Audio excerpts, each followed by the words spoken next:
Привет, друзья! Рад видеть вас на своем канале «Любитель трофеусов». Сегодня у нас будет не лекция, а настоящая беседа. Я собрал самые часто задаваемые вопросы, которые вы мне задаете в комментариях, про танганику, рыб, фильтрацию, кормление и даже оформление аквариума. Отвечаю честно, делюсь своим опытом и как можно доступнее, чтобы вы могли разобраться без проблем. Что к чему. Поехали! В этом выпуске разберем, какой объем для танганьского аквариума, аэрация и фильтрация, ошибки новичков и много важных тем. Какой оптимальный объем нужен для танганьского аквариума? Вот здесь не все так однозначно. Если вы хотите завести ракушковых лампрологусов, подойдет даже 50-60 литров. Но если речь идет про что-то посерьезнее, типа трофеусов или фронтозы, меньше чем 200 литров даже не начинайте. Тут дело не в понтах, а в стабильности воды и поведении рыб. Перед тем, как завести рыбу, обязательно изучи ее потребности, а также убедись, что твой аквариум готов к ее содержанию. Так как некоторым видам требуются большие объемы из-за крупного размера самого вида или внутривидовой агрессии. Нужен ли компрессор или хватает фильтра? Нужен, даже если у вас хороший фильтр, который создает течение и насыщает воду кислородом. Танганьика богата кислородом, и поэтому нам надо больше растворенного кислорода в воде. Не забывайте, что фильтр имеет свойство загрязняться, и его продуктивность уменьшается. А если у вас плотная посадка или жаркое время года, компрессор будет полезен. Я, например, держу включенный компрессор всегда, и вам рекомендую. Аэрация в аквариуме должна быть круглосуточной. Каких рыб лучше завести для начинающего аквариумиста? Сразу скажу, танганьика не для всех новичков. Лучше начинать с видов, которые не требуют специального кормления, такие как трофеус, или нежных видов, как циприхромис или парациприхромис.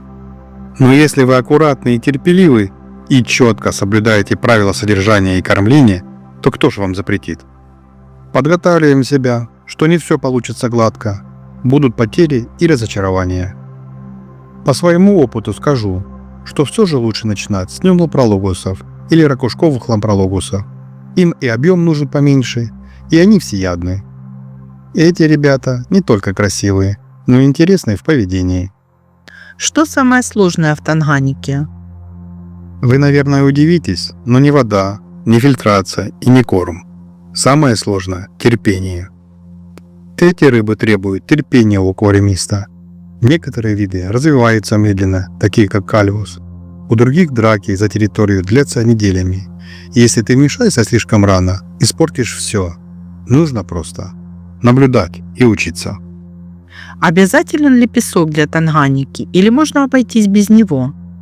Аквариумисты часто не хотят добавлять песок у себя в аквариуме, особенно начинающие, из-за неверных советов, что в песке ничего не растет, он среживается и заиливается, однозначно цветет, и вместо белого он становится зеленым.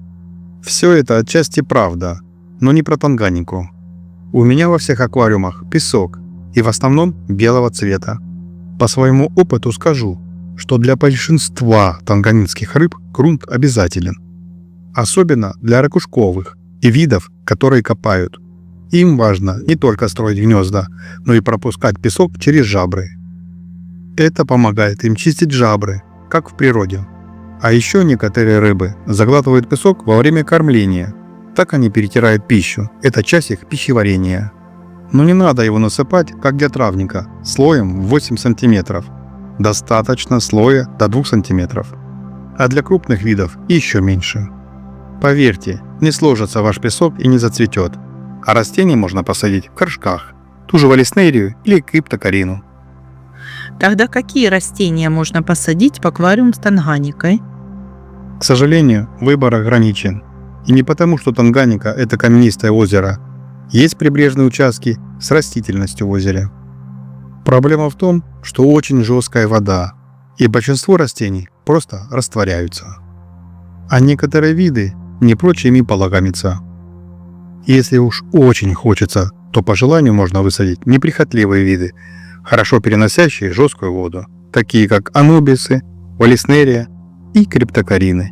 Но в целом аквариум без растений – это нормально и естественно для этих рыб.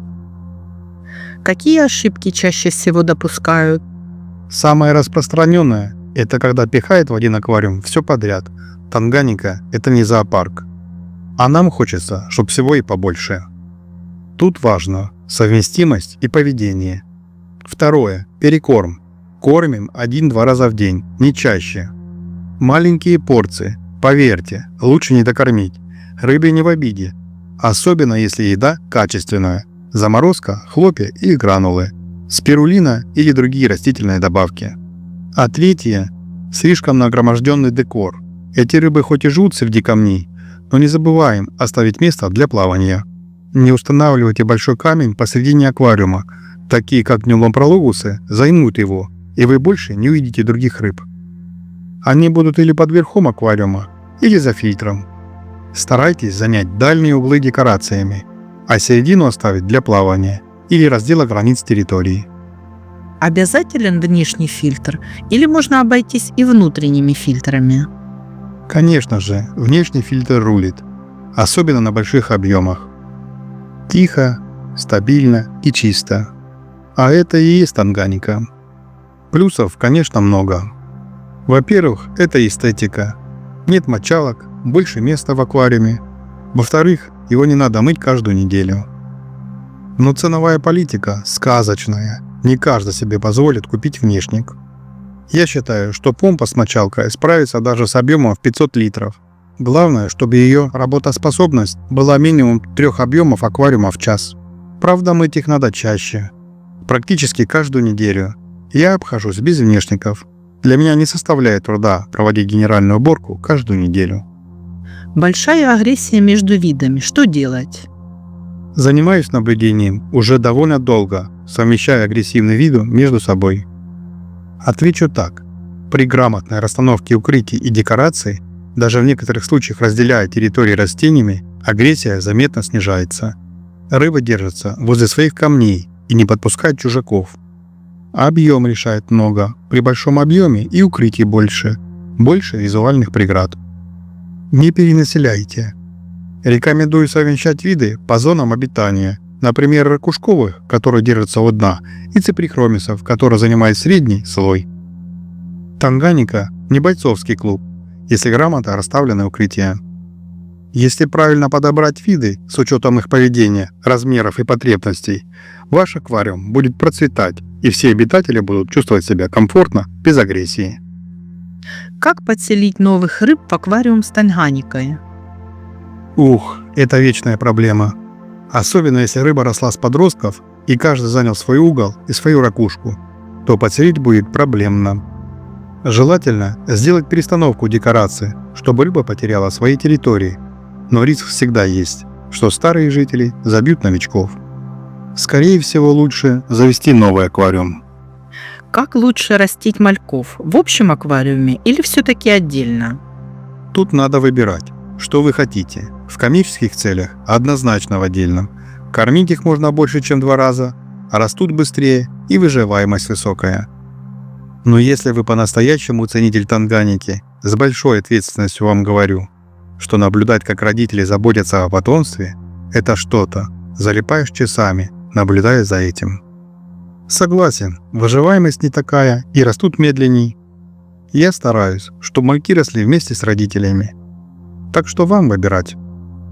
Мне было очень приятно ответить на ваши вопросы и поделиться полезной информацией по аквариумистике. Вопросы, которые вы задаете, помогают сделать видео более полезным и насыщенным.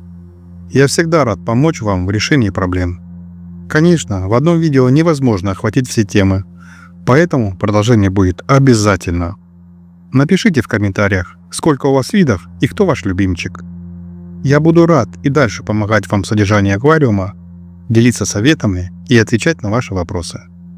Если это видео было для вас полезным, не забудьте поставить лайк и подписаться на мой канал «Любитель трофеусов», чтобы не пропустить новые выпуски. Спасибо за ваше внимание и ваши вопросы. И до новых встреч в следующих видео. Всем добра!